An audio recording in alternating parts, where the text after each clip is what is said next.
Hello everyone, and welcome to another edition of the Real Sports Junkie of Florida. This is John Bodiger, the Real Sports Junkie. Couple of things to remind you before we get started. You can follow me on Twitter. I also have a Facebook group called Real Sports Junkie of Florida. We're up to 68 members and counting. So big shout out to all my Facebook friends who have accepted my invitation. There's still lots of room. And on that note, just to remind you that the Sweet 16 selections, I have the contests posted on my Facebook group page. Please be sure you vote for every single one so I don't make the executive decision and then have complaints after the fact from one person, I will not mention names, who said that I should have picked Gene Hart over Doc Emmerich. Well, that's why we asked you to vote, so it's all about you sports fans. So get those votes in. Deadline is 11:59 this evening, Sunday, March 27th.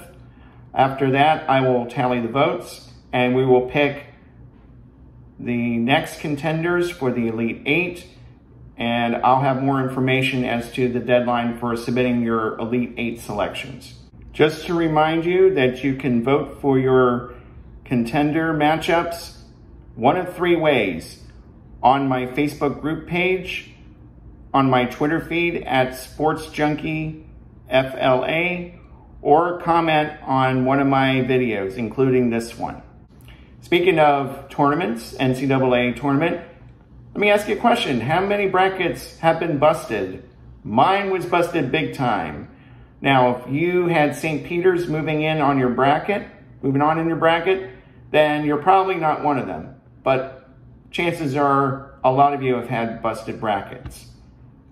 I mentioned St. Peter's because that was the biggest upset in the tournament, as they defeated Kentucky 85-79 in the first round, and I even had Kentucky in the Final Four. Other first round upsets included Richmond over Iowa, which I had in the Sweet 16, Iowa State over LSU, who I also had in the Sweet 16, Miami, Florida over USC, I got that right, New Mexico State over UConn, I had UConn in the Sweet 16, so I got about 22 out of 32 correct in the first round. I had picked 10 underdogs in the first round out of 32. And the following were correct: Creighton, TCU, Michigan, Memphis, Notre Dame, and I think that was it. So I was kind of 5 for 5, 50%. The underdogs that didn't win their first round were Longwood, because I had my wife and I have friends whose daughter, Mackenzie, was a Longwood graduate. So shout out to the Kinter family. I had Indiana losing, that they lost to St. Mary's. Virginia Tech lost to Texas. UAB lost to Houston. I actually had UAB going to the Sweet 16 as well. Vermont lost to Arkansas. But in the second round, the following picks were correct: Gonzaga, Texas Tech, Duke, UNC, and that was an upset win, UCLA, Purdue, St. Peter's. Oh, well, I didn't pick St. Peter's, but St. Peter's went over Murray State, and that was the upset special for the round of 32. Arizona over TCU, I had correct. Houston defeated Illinois in an upset. Michigan over Tennessee, I had that correct. That was also an upset. Let's see, we had Villanova. I had that game correct. Now, it could have been a Big Ten rivalry in the Sweet 16 had Ohio State defeated Villanova. But I also had picked Kansas correctly. Other teams that went to the Sweet 16 included Providence, Iowa State, and Miami, Florida over Auburn. That was the upset special. And that was a Final Four elimination. So basically, I had 3 out of 4 teams that I picked for the Final Four go down in each of the first 3 rounds. The first round of 64, the second round of 32, and the Sweet 16. As I mentioned, Arkansas defeated Gonzaga, and in the Sweet 16, we had Arkansas beat Gonzaga in an upset. Gonzaga was one of my Final Four picks, as was Kentucky and Auburn. Duke defeated Texas Tech. UNC defeated UCLA in an upset. I got that one correct. And the upset special was St. Peter's over Purdue. So 3 schools that could have moved on to the Elite Eight did not make it thanks to St. Peter's. And they're going to be playing UNC tonight. So could we see a rivalry matchup in the Final Four between UNC and Duke? Or could we see a first time ever 15th seed reach the Final Four? We've seen George Mason and Cinderella team make it in 2006. Butler in 2010 and 2011. They were the Cinderella teams. They were the Cinderella team those 2 years. Could St. Peter's repeat that feat? I can remember when Butler beat Duke, almost beat Duke on a last-second bucket, as Maxwell Smart would say, missed it by that much. So some of the other matchups in the Sweet 16 that have occurred already were Houston over, actually it was prior to last night. Houston over Arizona in an upset. Villanova over Michigan, which I had correct. Kansas over Providence, which I had correct. And Miami of Florida over Iowa State. Turning to the NIT, the Florida Gators won their first round over Iona, but lost to Xavier in the second round. And let's welcome new head coach Todd Golden to the Gators basketball roster. He is the new head coach, succeeding Mike White. On the women's side, the women's team from Bucknell gave a valiant effort, but they lost in the NIT first round to Drexel, 61-58. Once again, I'm going to remind you, tonight at 11:59 is the deadline for submitting your picks in the Best Sports Announcer Tournament Sweet 16. I have the matchups posted on my Facebook group page and also on my Twitter feed. Please, I encourage you to get the votes out so I don't have to make the executive decision like I did before, which resulted in a little bit of a complaint from a Flyer fan. I'll give you the matchups right now as I have them on paper. In the baseball bracket, we have Harry Carey going up against Tom McCarthy, the current Phillies announcer. And we have Vin Scully, the Dodgers announcer, going up against the late, great Harry Callis, the Phillies announcer. In the hockey bracket, we have Mike Doc Emmerich, the first seed, going up against Sabres announcer Rick Jenneret.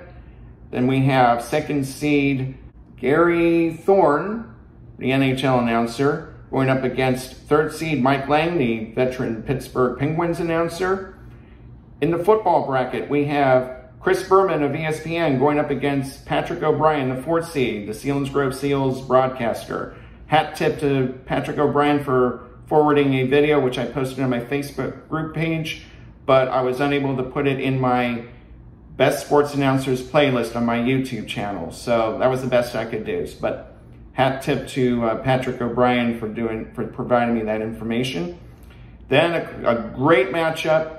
Number 2 seed Merrill Reese, the voice of the Philadelphia Eagles, goes up against my childhood neighbor and veteran Central Pennsylvania sports broadcaster, Jack Burns. The basketball bracket, we have top seed Johnny Most going up against number 4 seed Doug Birdsong, the voice of the Bucknell Bison.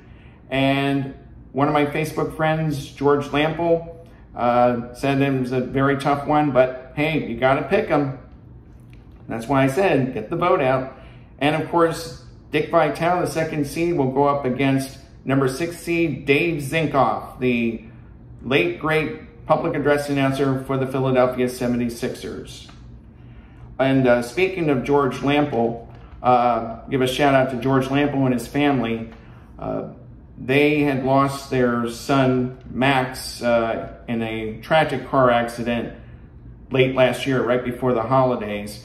And just this past Friday, during the first home game of his high school baseball team, they had a big ceremony dedicating and memorializing Max, and George Lample got to throw the ceremonial first pitch. So big shout out to George Lample, and our thoughts and prayers and warm hugs go out to George and his family.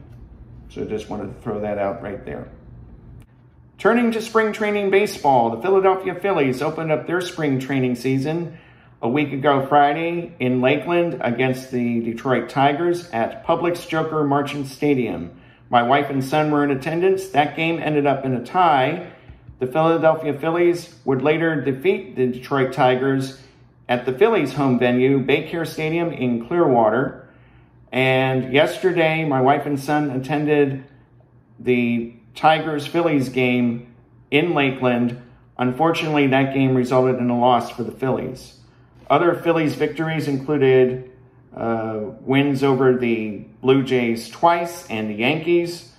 The other two losses included the Braves and the Yankees. And the only other tie was with the Pittsburgh Pirates. And this past Friday, my son Justin was in attendance during the Phillies victory game over the Yankees, and he got to meet the Philly Fanatic, and he also got Bryce Harper to sign his jersey, and he had his pictures and his video posted on his Instagram feed. So very happy for Justin. A big shout out to Joe Morrissey, a freshman pitcher for Washington College. He was named National Rookie of the Week just recently. During a game against Albright College, he pitched a complete game in a victory, striking out 14. His mom, Kristen, was one of my former coworkers at Keystone, so a big shout out to Kristen Morrissey. Brings back memories of my time at Keystone, where our boss, Frank Way, he was senior vice president at the time. He was a big sports junkie like myself. I don't know if he was more of a sports junkie than me or if I was more of a sports junkie, but we would always be talking sports. He was a great tennis player, and I remember we had a basketball hoop in the parking lot of our office building, and a couple of guys were playing a pickup game, and this one guy, Chuck Ruiz, he was a programmer there. I don't know if he's still there or not, but when he missed the ball, Frank Way was in his vehicle nearby and yelled, "Air ball!" And Chuck Ruiz was just throwing the ball at the vehicle, and I just playfully whistled him for a technical foul. So I don't know where Frank Way is nowadays, but big shout out to Frank Way, and I really miss those guys at Keystone. So also, Zane Thompson, I just found out he had just completed his basketball career at Bishop Shanahan.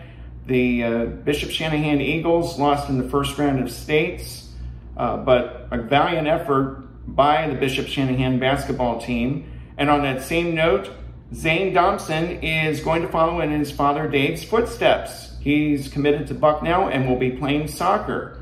So if any of Dave's soccer records have been broken, I haven't really fact-checked this out yet, I'm sure that Zane will rewrite history and probably break those records and try to get the Thompson name back on the record books.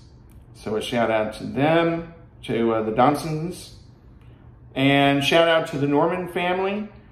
Pierce placed 6th in a state wrestling tournament in his age group, and James placed 4th. And I believe all 3 boys, Pierce, James, and oldest brother Clark, are now doing lacrosse. So best of luck to the Norman boys in their lacrosse competitions. And last but not least, we've got to give a shout out to Ashley Zimmerman. She's going to be coming back to Disney next week for another marathon. She participated in a marathon in New York City just last weekend or the weekend before. So hopefully I'll get to see Ashley and her family when they come down to Disney. I believe 2 of her kids are going to participate. I'll have to get more information about that, and I'll pass it along to you in my next broadcast. So This is a short and sweet edition of the Real Sports Junkie of Florida. So until we meet again, this is the Real Sports Junkie of Florida, reminding you of the words of former track and field coach Jim Taylor. It's a great day to get better. So long, take care, and stay safe.